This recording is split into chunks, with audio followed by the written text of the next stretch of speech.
Route 460 is in New London, just past, Food Line Shopping Center in Forest.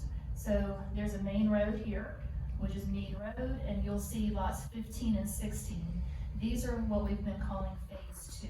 With that came some cost estimates for how we would build this out to make these two larger sites more ready. Currently, there's no road access. This is the second year of the, also known as the VDRSP grant cycle, and the state has $150 million allocated to site readiness. Because we are a more rural locality, they require a 50 contiguous acre is the minimum requirement for the pad ready site.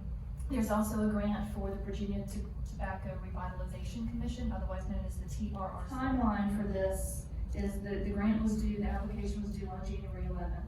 So I have submitted that.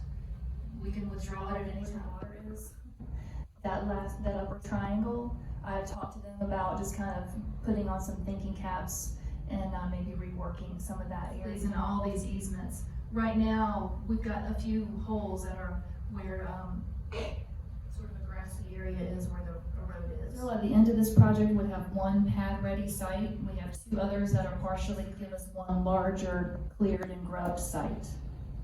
That would be for a larger building than we have capacity for now.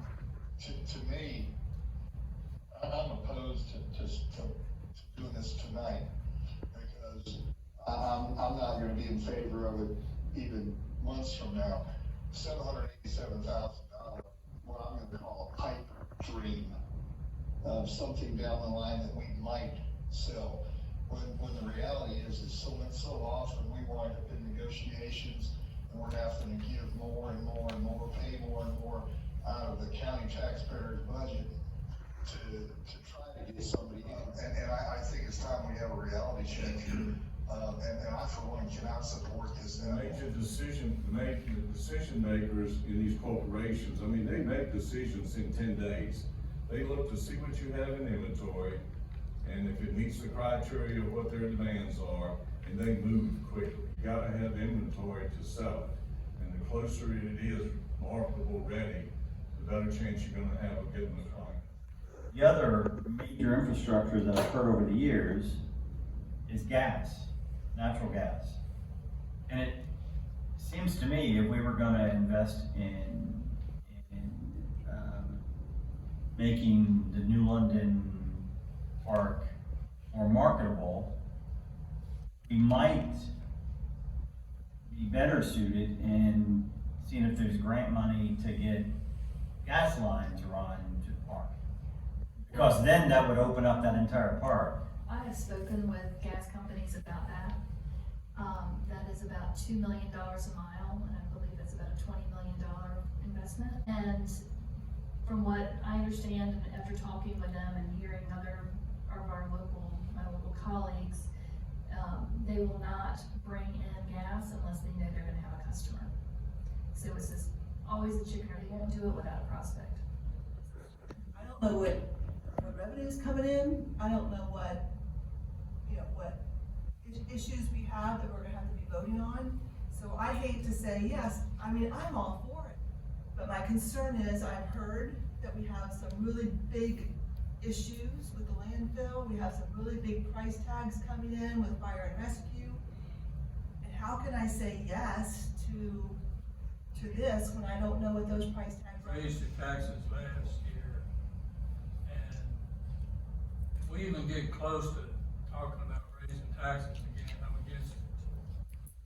So unless y'all can come up with some magic formula where all this is gonna fit in the budget, no tax increase, and plus, even if it isn't a tax increase, I don't know how we're gonna handle some of the stuff that's coming out. Invested in that park, and we are reaping dividends from that park. Someday that park will bear fruit. It is bearing fruit. It's not a pipe dream. It is bearing fruit. Uncertainty, economically speaking, we could be seeing a freight train hit the brakes here, economically speaking. A motion that we approve resolution R 012224-09 with a limit of $400,000 in matching funds, and ask EDA to find the grants and to up their ante to where the county, cost of the county is $400,000. Be a roll call vote. Mr. Scott? No. Ms. Parker? No. Mr. Johnson? Yes. Ms. Bansley? Because we can still take it away after this vote, I'm gonna vote yes. Mr. Sharp? Yes. Mr. Davis? No. With the caveat that I'm gonna ask for a callback if we get this, I'm gonna vote yes.